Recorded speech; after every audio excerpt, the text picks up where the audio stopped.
students, welcome back to your English class. So today we will continue with the explanation of the chapter number 8, Yuki and the Tsunami. So in the last class we finished the explanation up to quick. So today we will continue further. The people hurried from over the beach like a swarming of ants. Now, in the previous class, I had explained it to you that how the people were terrified by seeing the flames which were lit on the rice stacks, and they were very much terrified and didn't know what to do. So, in swarming multitude, that means in large groups of ants, they went up the mountain because they were in a fix as to what to do. Okay. Now, Yuki was very much worried because he knew what was the impending danger. Though to Yuki's anxious eyes, the moments seemed terribly long. So the people were swarming up the mountain, but each and every moment was very much long for Yuki because he knew each and every moment was precious at that time. All the while, the sea was fleeing even more quickly towards the horizon. Fleeing means running back. So, all this while the villagers were moving up the mountain, the sea was continuously receding backward speedily. The whole village was moving up the mountain now. Now, the whole village, they just went up the mountain, and they didn't know as to what to do, as the complete village was totally destroyed because of the flames. The growing multitude means a large number of people.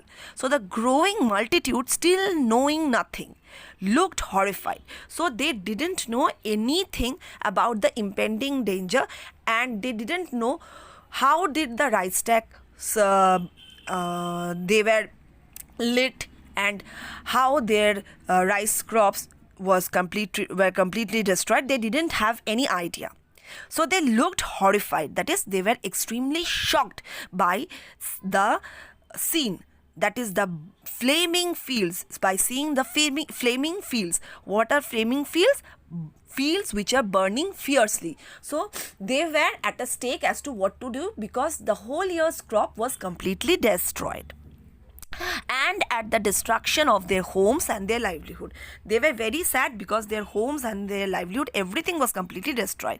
Yuki is mad, cried one of the boys when they had all reached the top. That Yuki is mad, one of the boys suddenly cried because he set the fire to the rice purposely or deliberately. He had seen it. So he knew that Yuki had purposely set the fire to the rice. Now Yuki's mother and father were frowning seeing Yuki. They were very much angry, and they were glaring with anger, and they asked Yuki whether it was true or not. Yuki hung his head.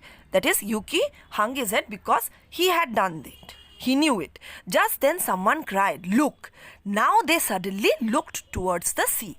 At the edge of the horizon, a long dim line like the shadowing of a coast. So they could see that at the horizon there was a long dim line like the shadowing of a coast. It was continuously being created where no coast had even been. So there was no coast ever before. But suddenly a coast was forming. A line that thickened as they glared. So a line that was continuously thickening as they stared at the sea. That broadened in a way our coastline broadens. So the line continuously broadened in a way just like a coastline broadens when one approaches it. Yet much more quickly.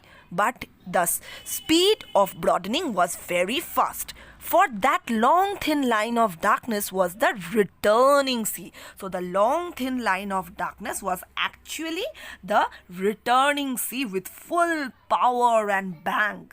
Towering like a cliff. That is, the sea was towering like a huge cliff and raging swiftly towards them. And the sea was rushing towards the coast with full power and magnitude and rapidly coming towards the coast. A tsunami, shrieked the people. Now the people knew that it was a tsunami and what was the impending danger. Then all shrieks and all sounds and all power to hear sounds were annihilated. Annihilated means destroyed utterly, because everybody were, that is, all the sound and the shrieks, it stopped, because they were awestruck seeing the situation, as they didn't know what to do. By a nameless shock, that is, a shock shuddered through their minds, because they didn't know what to do, because now there was the impending danger just before them. A shock that was heavier than any thunder. So this shock was heavier than any thunder.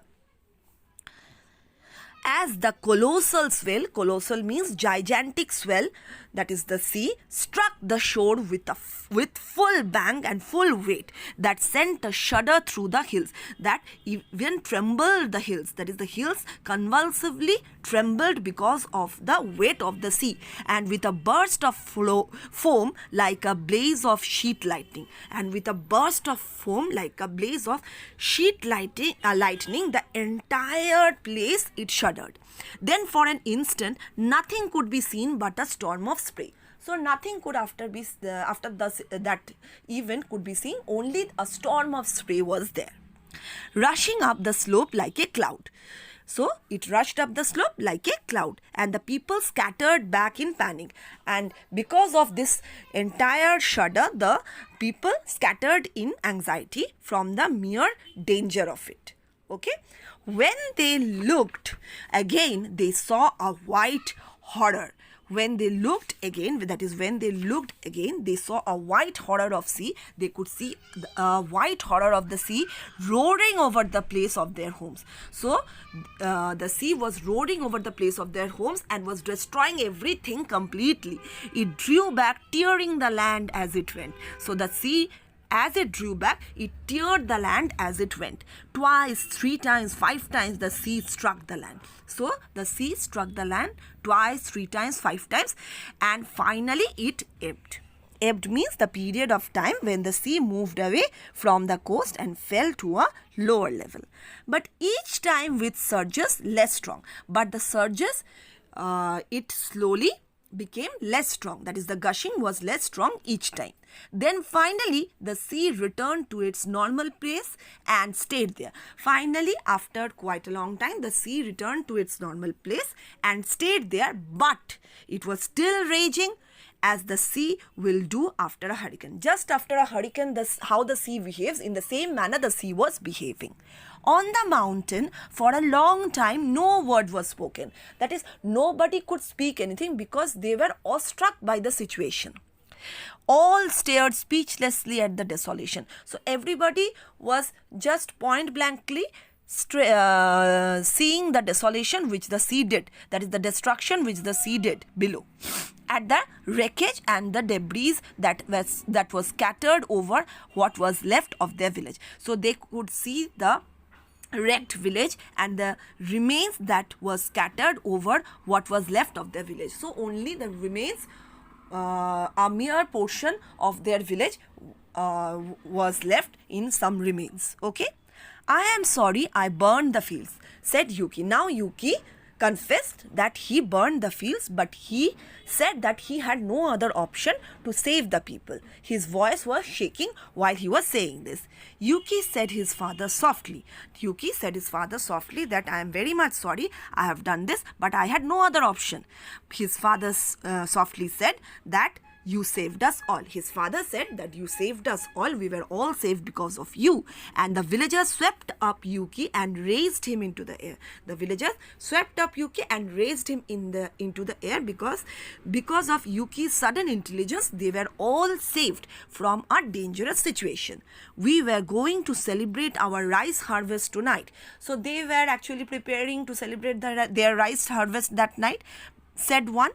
But now we will celebrate that we are all still alive. But now they will celebrate that they were all still alive. And they cheered with relief and admiration at the brave Yuki. And they cheered the brave Yuki's intelligence, who that day had saved over 400 lives. Now he had saved almost 400 lives that day. This is the complete explanation of the chapter. In the next session, we will continue with the exercises of the chapter. Read the chapter carefully and listen to the explanation. I hope the chapter's explanation is clear to you. Till then, stay safe. Goodbye, everyone.